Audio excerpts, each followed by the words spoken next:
नमस्कार मेरे प्यारे किसान साथियों, स्वागत है आपका आपके ही अपने किसान हितैषी यूट्यूब चैनल सादाबाद केसरी पर, जहां है हर खबर पत्थर की लकीर, वो भी डंके की चोट पर एक मोटा सा लठ गाड़कर, जिसे न कल किसी का बाप उखाड़ सका था, न आज उखाड़ सका है और न कभी भविष्य में उखाड़ सकेगा, क्योंकि किसी की मां ने इतना दूध नहीं पिला दिया है कि वो सोनू चौधरी की बताई हुई रिपोर्ट को और उसकी बातों को काट कर या झुठला कर दिखा सके। सालों को टांग पर टांग रखकर तो हम चीर देंगे, क्योंकि हम देते हैं 100% जेन्युइन और ऑथेंटिक रिपोर्ट, जिस पर देश का किसान करता है गर्व के साथ भरोसा। सोनू चौधरी की रिपोर्ट नहीं होती, वरन सोनू चौधरी रिपोर्ट को ही अंगद के पैर की भांति जमीन में गाड़ देता है, जिसे उखाड़ पाना दलालों, मंदड़ियों, किसान विरोधी लोगों और उनका एजेंडा चलाने वाले लोगों की बस की बात नहीं है। किसान साथियों, आज की वीडियो आप लोगों के लिए धमाकेदार रहने के साथ साथ महत्वपूर्ण व खुशियों से लबरेज कर देने वाली रहने वाली है, और आपका रोम रोम रोमांचित हो उठेगा और खून की रफ्तार जो है बढ़ जाएगी और आपका अच्छे से अच्छा भला होगा, क्योंकि इस वीडियो के माध्यम से हम आपको एक नहीं बल्कि ढेरों खुशखबरियों से रूबरू कराएंगे। वीडियो शुरू करें उससे पहले आप सभी लोगों से निवेदन है, जिन्होंने अभी तक अपना चैनल सब्सक्राइब नहीं किया है वो फटाफट से चैनल को सब्सक्राइब जरूर कर लें। वीडियो व्हाट्सएप फेसबुक ग्रुपों में अनिवार्य रूप से शेयर किया करें। वीडियो पसंद आए तो दबाकर लाइक ठोका करें, जैसे मंदड़ियों की सीने में कील घोंप रहे हो। मैं आपसे बार बार यही कहता हूं और यही पूछता हूं कि आपको किस चीज की घबराहट है, लेकिन निष्कर्ष क्या आता है? घबराहट आपको इस चीज की है कि कोल्ड बंद होने वाले हैं। घबराहट आपको इस चीज की है कि भैया नया आलू जो है वो मंडी में पहुंच जाएगा, तो क्या होगा? आप ये देखो, आज 14 तारीख हुई और कल 15 तारीख, यानी कि हम 14-15 तारीख के आसपास आ गए हैं, यानी कि नवंबर के मध्य में आ गए हैं। कितने नए आलू की आवक बढ़ गई? देखो बताओ, तुम्हारी लोकल की मंडी में है नया आलू? नए आलू की जो आवकें हैं मंडी में कतई नहीं है, और जिनमें है उनमें ज्यादा भी नहीं है, और अभी लगता भी नहीं है कि 15-20 दिन नए आलू की आवक बढ़ेगी। और यही 15 से 20 दिन आवकें आपके पास संपूर्ण है। सबसे बड़ी बात यह है कि ये 15-20 दिन आपके पास संपूर्ण है, और आप अपने आलू को अगर निकाल भी रहे हैं तो ये आप लोगों की रेस्पॉन्सिबिलिटी है, कोई दिक्कत वाली बात नहीं है। आपको भाव चाहिए, आपको पैसे का सर्कुलेशन चाहिए, लेकिन आप आलू को किसी भी एक मंडी के अंदर मत भेजो। आपको सुनने में आ जाएगी किसी चैनल के माध्यम से, वहां पर तो आलू बहुत तेज बिक रहा है, तो फिर आप जो है क्या करते हैं, अपना सारा आलू उस मंडी में भर देते हैं। तो ऐसे में आप लोगों को रेट भी काफी कम मिलते हैं। आपको आलू की सीमित मात्रा ही मंडी में रखनी होगी, जिससे आपको आलू के अच्छे रेट प्राप्त होते रहें, क्योंकि कोल्ड स्टोरेज में अब आलू बहुत कम है और मंडी के अंदर हलचल काफी बढ़िया है, बिक्री जोरदार तरीके से चल रही है, तो हलचल रहनी चाहिए। जैसे आज कानपुर जयपुर मंडी में 150 के आसपास गाड़ियां, लेकिन सारी बिक गई। हलचल रहेगी तो कहीं ना कहीं आलू के भावों को तेज कर जाएगी, जिससे बिक्री भी बढ़िया निकलेगी, ग्राहकी बढ़िया निकलेगी, तो आपको भाव भी बढ़िया मिल जाएंगे, बैलेंस भी साफ हो जाएगा, जैसे जयपुर और कानपुर में साफ हो गया है। मंडी के अंदर तो सबसे बड़ी बात क्या है, आप लोगों के दिमाग में शुरू से ही गिनी चुनी मंडियों का तगड़ा वाला भूत बैठा दिया जाता है, ऐसा भूत जो कभी निकाले नहीं निकल सकता। दिल्ली, मुंबई, कानपुर, जयपुर, अहमदाबाद, पूना, बेंगलोर, चेन्नई, तिरुचि, मदुरई, ये गिनी चुनी मंडी के बारे में आपको बता दिया था, जहां थोड़ी सी गाड़ियां अगर ज्यादा पहुंच जाएं तो बाजार को क्रैश कर दिया जाता है। लेकिन इन मंडियों के अलावा भी बहुत मंडी ऐसी हैं जिनके बारे में आपको जानकारी नहीं है, या आपको कोई बताना नहीं चाहता, या आप खुद ही नहीं जानना चाहते। आपको तो इन्हीं 2-4 मंडियों को रटाकर अंधेरे में रखा जाता है, चाहे वैभव शर्मा बता दे, चाहे के भारद्वाज बता दे, चाहे कोई और बता दे, ये मंडी में ये हो गया, ये वो हो गया। बहुत मंडी ऐसी भी है किसान साथियों, जो व्यापारियों को मोटा पैसा लौटा कर दे रही हैं, जिनकी बदौलत वो कोल्डों पर 900 से 1050 रुपए या 1100 रुपए कट्टा की खरीदारी किसानों से कर रहे हैं, और जो लूट करने के लिए बैठे हुए हैं, दाम तो वो व्यापारी वहीं से मोटा छाप रहे हैं, लेकिन किसानों को देना नहीं चाहते। वे हमेशा यही रेट लगाए रहते हैं। कौन सी मंडी में इतने पैसे बन रहे हैं तभी तो सामने वाला व्यापारी खरीद रहा है, लेकिन ये दलाल इसी फिराक में रहते हैं कि सामने वाला भी उनकी हाँ में हाँ मिलाता रहे और हम सब जो है भैंस समेत खुआ कर जाएं। अब कुछ किसान जो हमारे चैनल पर नए नए जुड़े हैं, वो लगातार हमारे पीछे पड़े हुए थे और लगातार दिमाग की बत्ती हिला रहे थे कि दिल्ली आजतपुर मंडी नहीं बोल रही, साइड मंडियों में हमारा पड़ता नहीं आ रहा, कोई ऐसी मंडी दो जिससे हमारा आलू बिक जाए। तो काफी निवेदन और आग्रह था, क्योंकि हमारे सब्सक्राइबर थे, तो हमने उन्हें पलक झपकते हिसार की, झज्जर की, जींद की, कैथल की, करनाल की, कुरुक्षेत्र की, महेंद्रगढ़ की, पलवल की, पंचकुला की, रेवाड़ी की, रोहतक की, सिरसा के साथ साथ यमुनानगर की मंडियों के सभी आड़तियों के नंबर शुगर फ्री आलू किसानों को दे दिए। अब इन किसानों ने क्या किया, बिना समय गंवाए अपना शुगर फ्री आलू, चाहे इनके पास चिप्सोना हो, सूर्या हो, जो भी हो, लोड कर दिया। जब उन्होंने अपने आलू के दाम 1000 रुपए प्रति कट्टा से ऊपर के खर्च काटकर प्राप्त किए तो उनकी आंखों में आंसू देखने लायक थे। उन मंडियों के आड़तियों ने वीडियो कॉल पर, जब हमें वीडियो कॉल की तो उन लोगों को दिखा दिया, देखो सोनू भाई, किसानों की खुशी के आंसू, वास्तव में खुशी के आंसू ये होते हैं। परमात्मा आपका भला करे। हमारे को भी आलू की आवश्यकता थी, किसानों को उनकी उपज के दामों की। किसानों ने बोला सोनू चौधरी आपकी बातों में दम है और आपकी रिपोर्ट एकदम सही और सटीक निकली। दिल्ली आजतपुर मंडी और कानपुर मंडी दोनों का हाल एक जैसा ही है। हम तो सोनू भैया आपसे मिलना चाहते हैं, मिठाई भेंट करना चाहते हैं, आपके साथ आपकी वीडियो में अपने अनुभव किसानों के साथ साझा करना चाहते हैं, ताकि अन्य किसानों को भी पता चल सके कि ऐसी भी मंडियां हैं जहां से हमें अच्छे रेट प्राप्त हो रहे हैं। काय को आजतपुर मंडी के पीछे पड़े हुए हो?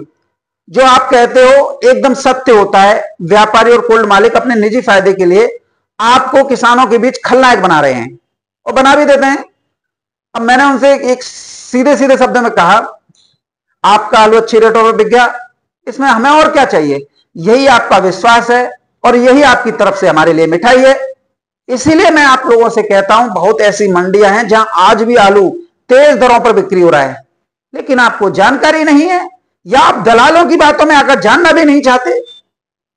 इधर गुजरात में भी लोगों ने बहुत हल्ला मचाया था कि सोनू चौधरी मरवा देगा, बर्बाद कर देगा, और आज सभी के सामने आ चुकी है। आज गुजरात का हर किसान, हर कोल्ड मालिक, हर व्यापार जगत से जुड़ा हुआ लोग गर्व महसूस कर रहा है जब आलू तेज दरों पर बिक्री हो रहा है। हमने कभी भी किसी भी व्यक्ति को देश भर के ये नहीं कहा कि आप आलू बिक्री कीजिए और नहीं ये कहा कि आप आलू रोकिए। हमने हमेशा यही कहा, धैर्य एवं संयम बनाकर रखिए। आलू में तेजी नहीं, भयंकर तेजी आएगी। और आज समूचा गुजरात पूरे देश में तेजी की एक नई मिसाल बनकर उभरा है। आज अगर हम यहाँ कोलंबा आलू देखते हैं तो 3500 रुपए कुंटल बिक रहा है। बादशाह आलू देखते हैं 2600 रुपए कुंटल। कोलंबा आलू देखते हैं तो 2800 रुपए कुंटल। अब कोल्ड मालिक जो वहां के हैं वो फोन करते हैं, वहां के व्यापारी फोन करते हैं तो एक ही बात बोलते हैं, आपकी कही हुई सारी बातें, एक रिपोर्ट एकदम सही और सटीक निकली। जिनके पास आलू नहीं था उन्होंने सभी को परेशान किया और सस्ते दामों में सारा आलू अफवाह, झूठी मनगढ़ंत कहानियां बनाकर मंडी में ही जून जुलाई अगस्त में फेंका दिया। अब जिनके पास थोड़ा बहुत आलू बचा है वो पूरा मजा ले रहे हैं, चाहे किसान हो, व्यापारी हो या कोल्ड मालिक, सभी को इस समय पर मोटा फायदा हो रहा है, क्योंकि आलू है ही नहीं कोल्डों में, जो है उसके दाम बन रहे हैं। और इधर जब तो आगरा से आलू आ रहा है गुजरात में, यानी कि जो हमारे विरोध में थे वही आज हमारे साथ हो गए। लेकिन जो हमने कहा वो करके दिखा दिया। अब जैसे पलटू राम और विकास गौड़ जैसे लोग वर्षों से ये कहकर किसानों को भ्रमित करते आए हैं अपनी वीडियो में कि आने वाले दिनों में भाव का कोई अंदाजा नहीं लगाया जा सकता, किसानों को आलू हर भाव में बिक्री करते रहना चाहिए। इन लोगों को अब यह समझना होगा कि तकनीकी विश्लेषण और बाजार के गहन अध्ययन से ही भाव की दिशा का सही अनुमान लगाया जा सकता है, जिस तरीके से सोनू करता है। सोनू पिछले साल भी बोला था 1400-1500 बिकेगा आलू, पिछले साल बिका, इस बार बोला 1000-1200 रुपए कट्टा बिकेगा, वो इस बार भी बिके। अब जो नए आलू वाले किसान हैं, बहुत सारे देश के अंदर ऐसी मंडियां हैं जहां पर 2000 रुपए प्रति कट्टा भाव चल रहा है, आप उधर भी आलू लेकर जाइए जो खोद रहे हैं। यदि आप भी एक ऐसे ही पुराने आलू की तरह एक ही मंडी में आलू डाल दोगे तो समझ लीजिए आप अपना ही नुकसान करोगे, क्योंकि एक मंडी में अगर भाव टूटेगा तो उसका असर पीछे कोल्ड स्टोर तक जाता है। और इसकी बानगी आप दिल्ली आजतपुर मंडी को ही देख लिया कीजिए, व्यापारी हो या कोल्ड स्टोर मालिक, वो यही बात करते हैं। जब आप आलू बिक्री करने जाते हो कि आजतपुर मंडी की रिपोर्ट देख लो, बेंगलोर मंडी की रिपोर्ट देख लो, मुंबई की देख लो, तो उसका असर कोल्ड स्टोर में पड़ता है। तो आपको जो है यहां पर मैनेज करके रखना है ताकि पीछे तक यानी कोल्ड स्टोरेज तक आप लोगों के भाव बनते रहें। अब नए आलू को लेकर बात करें तो नया आलू शनिवार से स्टार्ट हुआ है, सोमवार को 2 गाड़ी थी, मंगलवार को 1 गाड़ी थी और आज 450 कट्टे की आवक दिल्ली आजतपुर मंडी में हुई है, वो भी 9 मैक्स, एक मैक्स में 60 कट्टे आते हैं। अब इस हिसाब से लोग बात कर रहे थे कि पंजाब बढ़ेगा, ये होगा वो होगा, उस हिसाब से नए आलू की स्पीड नहीं है। जितनी भी दिल्ली मंडी की आवक रिपोर्ट डालते हैं वो सब सिक्योरिटी गार्ड होते हैं जो सुरक्षा करते रहते हैं और भावों को आड़तियों के अनुसार जो काउंटिंग करते हैं ऊपर नीचे करते रहते हैं। दिल्ली आजतपुर मंडी में जो भी कट्टे फड़फड़ होते हैं वो सारे बैलेंस नहीं होते, उसमें बिक्री किया हुआ आलू भी होता है जो कुछ उठ जाता है। कुछ ग्राहक ऐसे भी करते हैं जो 50 कट्टे तो खरीद लेते हैं लेकिन 30 उठाकर ले जाते हैं, 20 को वहीं रहने दे देते हैं कि कल उठा लेंगे, डिमांड आएगी तो उठा ले जाएंगे, जैसा मैं आपको हर बार बताता रहा हूं। और वो बैलेंस में जोड़ दे जाते हैं। उसमें जो सिक्योरिटी गार्ड है ना, जो लेखा जोखा रखते हैं मंडी का, वो सारा का सारा लिखते हैं। जितने भी कट्टे दिल्ली आजादपुर मंडी में फड़ पर होते हैं उसमें अधिकांश किर्री गुल्ला कटपीस के साथ 70% आलू हल्की यानी लूज क्वालिटी का होता है। दिल्ली के आढ़ती भी अब ये स्वीकार करने लग गए हैं कि जो आलू लूज आ रहा है वो उनका खुद का खरीदा हुआ आलू आ रहा है, जो उन्होंने एक माहौल बनाकर कोल्ड स्टोरेज मालिकों के खाते में रकम डालकर खरीदा था ताकि आने वाले दिनों में उसे महंगी दरों पर बेचकर मोटा मुनाफा कमाया जा सके। लेकिन कोल्ड स्टोरेज में आलू कम होने की वजह से कोल्ड मालिक लगातार आड़तियों के माल को गाड़ियों में लोड कर मंडी भेज रहे हैं, बेचो चाहे फेंको। क्योंकि कोल्ड स्टोरेज में किसी में 2000 कट्टा तो किसी में 5000 तो अधिकतम 10,000 कट्टा है। तो कोई भी कोल्ड मालिक शुगर फ्री का रिस्क लेना नहीं चाह रहा, क्योंकि भैया 8 से 10 लाख रुपए का महीने का खर्च होता है। इसीलिए वो सभी आड़तियों का खरीदा हुआ माल जो है लोड कर करके भेज रहे हैं। और आड़ती भी ये बोलने लगे हैं कि हमारा आलू चाहे खराब हो गया लेकिन भेजो मत। कुछ कुछ आड़तियां तो वीडियो में ये कह रहे हैं कि चंदौसी वाले धैर्य रखो, आराम से भेजो, आपका आलू तो जनवरी तक बिकेगा, ये सब इन्हीं का आलू है। लेकिन फिर भी कोल्ड मालिक भेज रहे हैं। अब लूज आलू का ये क्या करेंगे, ये भी ये लोग स्वीकार कर रहे हैं, क्योंकि उस आलू को न तो ग्राहक पकड़ता है और न ही वो आगे बिकता है। लेकिन बढ़िया क्वालिटी आलू जो कोल्ड स्टोरेज इसमें अभी तक मशीन चल रही है वो 1 नहीं 2 महीना इज्जत से बिकेगा और 15 दिन भयंकर तेजी के साथ बिकेगा, क्योंकि नया आलू 15-20 दिन बाद आएगा। ये जो डर फैलाया है वो दिल्ली के लोगों ने ही फैलाया है कि पंजाब आ जाएगा, पंजाब आ जाएगा। क्योंकि इन लोगों का मकसद कीमतें गिराकर अपने आलू की खरीद फरोख्त करना होता है। इनका क्या है, 10 गाड़ी लूज आलू की मंगा के सस्ते में बेच देते हैं तो उसका माहौल कोल्ड स्टोर में खराब होता है, तो अगली जो 100 गाड़ी होती हैं उन्हें जो है सस्ती खरीद के महंगी दरों पर बेच लेते हैं। नया आलू किसान साथियों अभी अपनी पकड़ नहीं बना पा रहा है, लोगों में ज्यादा पसंद भी नहीं कर रहा है, क्योंकि पानी ज्यादा होता है नए आलू में, सब्जी खराब बनती है। जब आलू बिक्री ही नहीं होता नया वाला तो वो खराब हो जाता है। तो ऐसे में खरीदार भी उसे अभी हाथ नहीं लगा रहे। जब पंजाब में बाढ़ आई, बारिश आई, तूफान आई, उस वक्त भी हमने यही बताया था कि आप लोगों को घबराने की आवश्यकता नहीं है, आलू आपका आराम से निकल जाएगा, बिकता रहेगा इज्जत के साथ। और 1 महीना यदि आप पीछे हमारी वीडियो को देख लें और ये अपने पिछले महीनों को देख लें तो बाजार काफी बढ़िया मजबूती के साथ चलता रहा। जितना भी आलू आया वो सब बाजार में खपता रहा, माहौल तेजी का रहा। और उससे पहले आपको याद हो सितंबर में बाजार नीचे चल रहे थे और जब आपको एक्चुअल रिपोर्ट आप लोगों के बीच में आने लगी तो बाजार अपने आप ही टाइट हो गए, आप लोगों ने घबराहट नहीं की। अगर अब भी किसान साथी आप लोग थोड़ा सा रुक कर चलें, घबराहट ना लें, तो आलू तो इज्जत से नहीं मंदड़ियों किसान विरोधी लोगों के पिछवाड़े में मोटा सा बांस घुसते हुए बिकेगा। ऐसी बात नहीं है कि आलू नहीं बिकेगा, आलू 100% बिकेगा, वो भी तेजी के साथ। सीधी सी बात किसान के आप लोगों के ऊपर निर्भर करती है, क्योंकि आप लोगों के ऊपर पूरी अर्थव्यवस्था है। अगर आप लोगों को 4 पैसे मिलेंगे तो सारी व्यवस्थाएं बन जाएंगी। जो फड़ों पर कट्टे बैलेंस बताकर माहौल बिगाड़ने में दिल्ली के आड़ती लगे हुए हैं, यदि उसमें देखा जाए तो 2000 कट्टे भी अच्छी क्वालिटी के नहीं होंगे, क्योंकि अच्छी क्वालिटी का आलू तो मंडी में रुकता ही नहीं है। क्योंकि माशा को रात के अंधेरे नहीं उन्हें आलू को उठाकर ले जाते हैं और उसके भाव भी आप लोगों को नहीं बताए जाते हैं।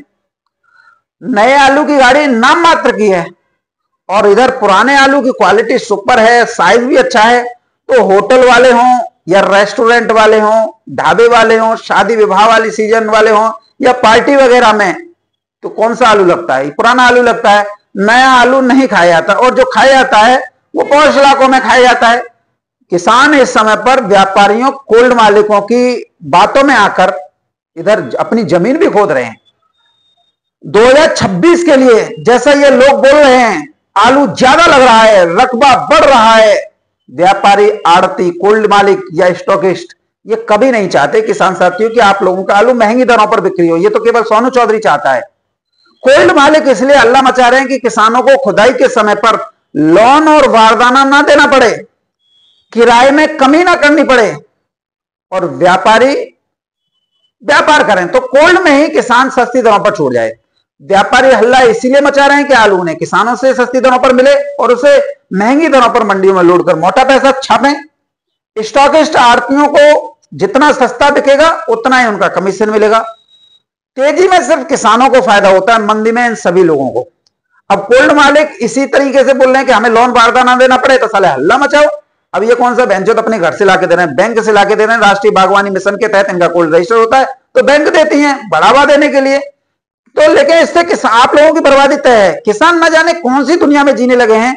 800 रुपए प्रति गट्ठा की लागत आ रही है। ऐसे ही आप लोग हल्ला मचाते रहे कि ज्यादा लग रहा है, कि रकबा बढ़ गया, तो फिर अपनी अपनी अपनी कब्रें खोद लो। ऐसा करते रहे ना तो आप किसानों को न तो लोन मिलेगा, ना बारदाना, और न ही आलू महंगी दरों पर बिक्री होगा। हाँ, ये अफवाह फैलाकर आप लोगों की जो गुलामी की मानसिकता है ना, वो स्पष्ट रूप से झलक रही है। ये लोग आपको हमेशा अपने पैरों की धूल समझते हैं, गुलाम समझते हैं। जैसा ये कहेंगे वैसा आप करेंगे, तो आप गुलामी हुए ना, पैरों की धूल ही तो हुए इनकी। आप लोगों को जीना मरना नहीं दिखाई दे रहा है। आलू का रकबा हर साल घट रहा है, कभी हाईवे में अधिग्रहण के लिए, तो कभी रेलवे लाइन के अधिग्रहण के लिए, तो कभी औद्योगिक क्षेत्र के विकसित करने के लिए, तो कभी आलू में तेजी की आस में मंदी और कर्ज में दबने की वजह से लगातार कम हो रहा है। आज स्थिति यह है, खेत जो रेंट पर हम लेते हैं बाकी पर, उसकी बाकी 20,000 रुपए की है, यानी कि आपकी समझ लिए। और उसमें बीज, खाद, दवा, ये लागत अलग से। इस समय पर सभी को मिलाकर अगर हम देखें ना, तो 60,000 बीघा की लागत आ रही है, क्योंकि कंपनी साल दर साल खाद, बीज, दवा के दाम जो है 4% हर तिमाही पर बढ़ोतरी कर दे रही है। और आलू क्या बिक रहा है? 40,000 रुपए बीघा। तो 20,000 का नुकसान तो आप किसानों को हो रहा है। तो वो इस समय पर गेहूं या अन्य फसलों की ओर बढ़ रहे हैं जिन्हें नुकसान हो रहा है, और आलू की जगह, ठीक है ना, वो नहीं लगा रहे। और लोग खाना हल्ला मचा देते हैं कि रकबा बढ़ गया। जमीन तो उतने से ही कम रह गई, तो रकबा कहां से बढ़ गया बताओ? थोड़ा दिमाग पर जोर दिया कीजिए।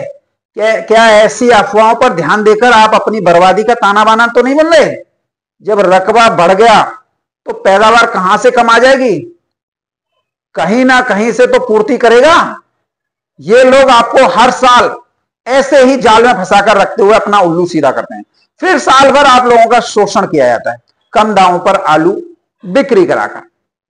क्योंकि आपको तो भेड़ चाल में रहने की आदत पड़ चुकी है ना। आप लोगों को सोनू चौधरी समझाए या कोई और समझाए, समझना ही नहीं चाहते। ये लोग आप लोगों को इसी भेड़ चाल में रखकर करोड़ों लाखों के व्यारे न्यारे कर लेते हैं।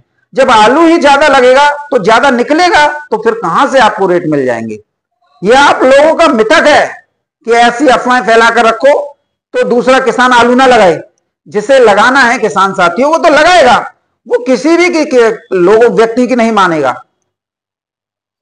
और वो भी जो लगा रहा है ना, वो भी यही सोचकर अफवाह उड़ाता है कि भाई बहुत लग रहा है। इसलिए इन झमेलों और अफवाहों से दूर रहा कीजिए, नहीं तो भगवान भी उतर आए ना, तो भी आपको आलू के दाम आने वाले सालों में नहीं मिल सकते। क्योंकि आपकी करनी का फल आपको ही भुगतना पड़ेगा, यह निश्चित है। फिर सोनू चौधरी कितना हल्ला मचाए, कोई और मचाए, कुछ नहीं होगा। आप अपने बुने हुए जाल में खुद फंस रहे हो। विचार करो इस चीज पर, हम क्या और क्यों और किसके लिए कर रहे हैं। आंखें चौंधिया जाएंगी आपकी जब आपको अपनी बर्बादी दिखाई देगी। वैभव शर्मा, विकास गौड़, ये सब कोल्ड मालिकों, आड़तियों, व्यापारियों के हाथों की कठपुतली हैं और खुद इनमें शामिल रहते हैं, लाखों रुपए छाप लेते हैं सालाना। वैभव शर्मा को तो आप देख ही रहे हैं, 3 दिन व्यापारियों की भाषा वीडियो में बोलता है, 3 दिन कोल्ड मालिकों की भाषा वीडियो में बोलता है, और एक दिन लाइव आकर भाषण फैला देता है। तो ऐसे लोगों से आप कल्पना क्या कर सकते हैं? अब आप बता रहे हो, हल्ला मचा रहे हो, अरे खामखा हल्ला मचा रहे हो, रकबा बढ़ गया, आलू ज्यादा लग रहा है, ये लग रहा है, वो लग रहा है। इससे आप लोगों का ही नुकसान होगा। तो कोल्ड मालिक को क्या है, उसे कोल्ड बनना है। वो हल्ला इसलिए मचा रहा है कि आप लोगों को लोन और वारदाना ना देना पड़े। और आप में इतनी हिम्मत नहीं है कि बिना लोन या वारदाना, यानी कि जो खुदाई के खर्चे होते हैं, भाई आपको भी तो मजदूरों को देना है, कहां से लाओगे? कोई दूसरी स्रोत है नहीं, वो इसी से होता है। लेकिन इधर आप लोगों को यह समझने वाली बात है, राष्ट्रीय बागवानी योजना मिशन के तहत कोल्ड स्टोरेज जो है, बैंकों से, बैंक जो है कोल्ड स्टोरेज को लोन उपलब्ध कराती हैं, उन पर 1.5 गुना ब्याज जो है वसूला जाता है। यह कवायद भारत सरकार द्वारा की जाती है ताकि आप लोगों को जो आपकी उपज है उसको लंबे समय तक सुरक्षित और उपयोग में लाया जा सके। यदि लोन की व्यवस्था नहीं की जाएगी या बारदाने की व्यवस्था नहीं की जाएगी तो लंबे समय तक इसको जो है सुरक्षित नहीं रखा जा सकेगा। बागवानी मिशन के अंतर्गत आपका आलू भी आता है, प्याज भी आती है, आपका जो खीरा भी आता है, काशी फल भी आता है, चुकंदर भी आती है, बैंगन भी आते हैं, खीरा भी आते हैं, साथ में यानी कि जो फल होते हैं वो भी आते हैं, मिर्च मसाले भी आते हैं। तो ये सब आप लोगों के लिए व्यवस्था केंद्र सरकार द्वारा की जाती है, तो ये आप लोगों को लेना चाहिए। अब उल्टा ही करोगे यारो तो फिर क्या मतलब निकलता है। अब हल्ला मचाओ कि ज्यादा लग रहा है, ज्यादा लग रहा है। अब ज्यादा लग रहा है तो फिर आप पीछे देखना कि क्या होता है। कोल्ड तो भरे जाएंगे, लोन मिलेगा नहीं, वारदाना मिलेगा नहीं, झुंझुना लेते रहना और फिर दाम भी नहीं मिलेंगे। क्योंकि भैया ज्यादा लग रहा है तो ज्यादा पैदावार भी तो आएगी, फिर कहां पैदावार कम होगी। जो आप हर साल लाते हो कि भाई पैदावार गिर गई या ये गिर गया, ये सिर्फ एक मिथक बातें होती हैं। मैं यही आप लोगों से कहता हूं कि आप ऐसे लोगों के चंगुल में क्यों फंस कर रहते हो। ये अब आप लोगों को रकबा बढ़ाने के नाम पर हल्ला मचवा रहे हैं। फिर आप लोगों को, अब इन लोगों को कुल्ड बनना होगा, कुल्ड मालिकों को, तो ये हल्ला मचाएंगे कि देखो आलू की कोई पैदावार नहीं है, ये है वो है, बहुत गिरावट आ गई है। और फिर कोई 2-4 कुल्ड मालिक मिलके जो है एक जगह पर जो है 700-800 रुपए प्रति कट्टा के सौदे करवा देंगे। अब आलू में तेजी बन जाएगी, लाओ भैया कुल्ड में। तो ये सारे प्रोपगेंडा होते हैं जिनसे आप लोगों को बचना चाहिए। और अगर आप ऐसे ही में राजी हैं तो फिर मैं हूं या कोई और हो या स्वयं परमात्मा भी उतर कर आ जाए, तब भी आप लोगों का भला नहीं हो सकता। क्योंकि आप खुद ही ऐसे बीज बो रहे हो। बीज बोया बबूल का, आम कहां से आए। तो ऐसे कृत्य क्यों करते हो, क्यों हल्ला मचाते हो। जो चीज है नहीं उसका हल्ला मचाकर आप लोग क्या ये दिखाना चाहते हो कि तैयार कर लो, हम आगे चिता तैयार करो या कब्र तैयार करो। यार अपनी जमीन मत खोदा कीजिए। मैं आपसे फिर यही कहता हूं, ये सिर्फ आप लोगों की बर्बादी का कारण बनती है। और फिर लोगों को हवा मिल जाती है। ये लोग इसी चीज को खुदाई के समय पर मिलान करते हैं कि उस समय पर पैदावार, वो रकबा ज्यादा बढ़ रहा था, अब पैदावार इतनी आ रही है। फिर तमाम आप लोगों की जो मेहनत होती है ना, जो आप लोगों के 4 महीने मेहनत करते हो, वो सब में पलीता लगने में टाइम नहीं लगता है। इसलिए इस चीज को मैं फिर दोबारा ये कहूंगा, इस तरीके के अफवाह और गलत बयानबाजी से बचिए। कोई रकबा आलू का नहीं बढ़ा है।